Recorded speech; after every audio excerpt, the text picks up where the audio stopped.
Siamo con Alessandro Cupisti e la soddisfazione per lo Scandiano di aver fatto 4 partite con l'Azzurra quest'anno e non aver mai perso contro la squadra che ha vinto il campionato. Sì, non abbiamo mai perso, ma loro hanno vinto il campionato, quindi tantissimi complimenti a Novara come società, perché ha saputo fare nel momento decisivo un mercato interessante, ha preso delle pedine fondamentali e ha avuto ragione rispetto a altre società.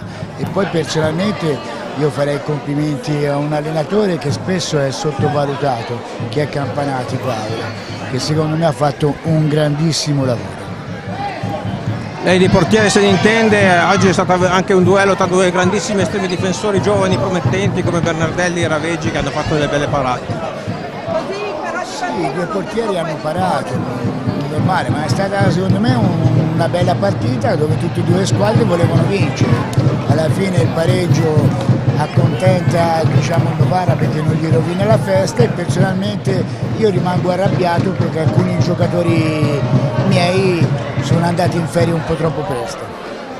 Cos'è mancato allo Scandiano per vincere questo campionato? È mancata la voglia e la consapevolezza di voler vincere, che non è facile e ci vuole tanta costanza.